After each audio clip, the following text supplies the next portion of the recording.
Hi, darlings. It's Miss Barbara again from Studio BB downstairs. Before I start anything, I wanted to let you know that Finn wrote a story about Little Red Riding Hood when I asked if you would rewrite it and have maybe a different ending. So I'm going to share that with you. Little Red Riding Hood by Finnegan James Lee. Once upon a time, there was a little girl called Little Red Riding Hood. Her mom said, "Your grandma is very ill. You should go and deliver some wine and cake to your grandma." So she packed her bag to go to Grandma's house, and before Little Red Riding Hood left, her mom said, "Do not go picking flowers and try your best to stay on the trail." But Little Red Riding Hood did not listen to Mama. So she got lost when she went off the trail to try to find some daisies for Grandma. Then this big bad wolf came to talk to the little girl, and the big bad wolf said, "What are you doing in the forest?" Little Red Riding Hood said, "I'm going to Grandma's house to deliver some wine and some cake. However, I decided to stop and pick some daisies for her first." While she was picking the daisies, she put down the cake and wine. When she gathered enough daisies, she finished her journey to Grandma's house. When she arrived at Grandma's house, she realized she forgot the wine and cake in the forest with the big bad wolf. Little Red Riding Hood felt very sad and disappointed because she left the wine and cake in the forest. Little Red Riding Hood was able to give Grandma the daisies, and Grandma was happy, but Little Red Riding Hood had to explain to her mama that she went off the trail and left the wine and cake. The end. Thank you, Finn. I love it. I'm so glad you did that. Thank you, thank you.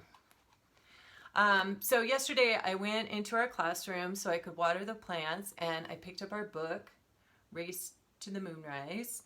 And I will be reading you chapters of this. This continues the story that we started reading in class, the journey of Longlegs and Little Basket as they go to the different native people to gather offerings for the Moonrise ceremony. Chapter 7. Leading north from the hot desert, the trail of the volcano people entered a broad, lush valley. Crimson cliffs towered above corn and cotton fields. Longlegs was growing concerned about his companions. Uncle stumbled often now and limped as they jogged along the tree-lined path. Little Basket's thin face showed the strain of her recent injury. Sweat poured from under her forehead strap, and Longlegs made her rest often. "We're probably being followed," she'd say after a brief stop. "Let's be on our way." Squawk, now riding on Longlegs' pack, pecked contentedly at the boy's head, seemingly unaware of potential danger. They rested once in a pool recessed deep in the earth. Longlegs marveled at the green water gushing from the bottom of a huge well into the irrigation canal. Boys and girls splashed happily in the canal, ignoring the scolds of the irrigators. "I wish the spring that feeds our village canal was as large as this," said Longlegs. Homesickness and his new responsibility weighed on him as heavily as the continuous pull of his bulky pack.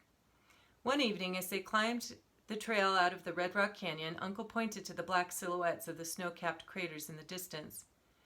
"The main training center of the volcano people lies north of those craters," he said. "That's where we must get the fine cotton cape for the offering at Moonrise." The next afternoon they passed a large dead volcano.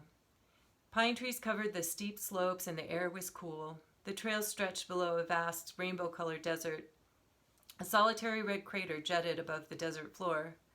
All day Longlegs had the feeling they were being followed. Whenever he glanced behind him, he could swear he saw the shadow of a figure darting behind a tree or a rock at some distance down the trail. He was glad when they reached the trading center north of the red crater at sunset. The large village seemed to grow out of the red rocks ridge that fingered its way through the desert. As they neared the town, Longlegs saw a circular stone-walled plaza full of travelers packing up their goods for the day.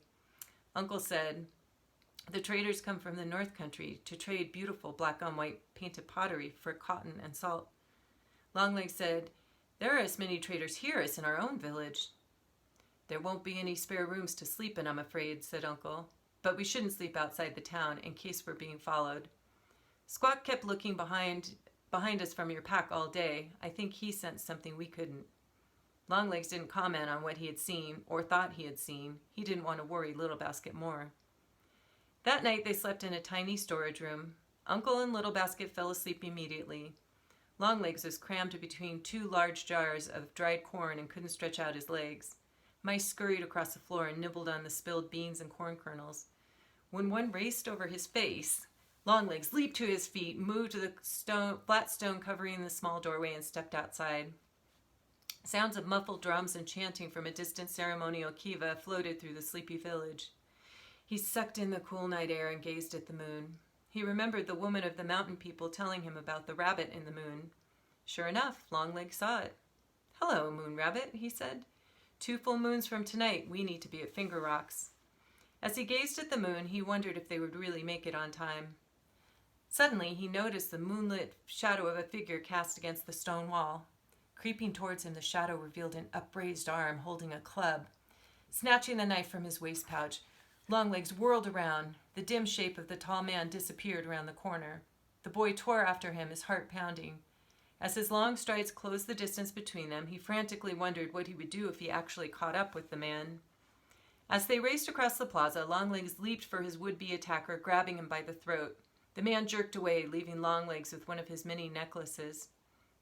Longlegs gasped for air, staring at the dark passageways between the houses where the man had fled. He held the necklaces up in the moonlight. From the broken strings fell purple shells of the ocean snail plinking lightly on the stone floor. Longlegs stared down. After every third purple shell, a bead of turquoise fell to the ground. Kiva drums beat softly in the distance. Okay, that's the end of chapter 7. I can't make this video super long, or it's really hard for it to upload. So that's going to be it for now. Tomorrow I'll read you chapter 8. It's a little bit longer. And I hope you all are doing really well. I send you lots and lots of love. I wish you well.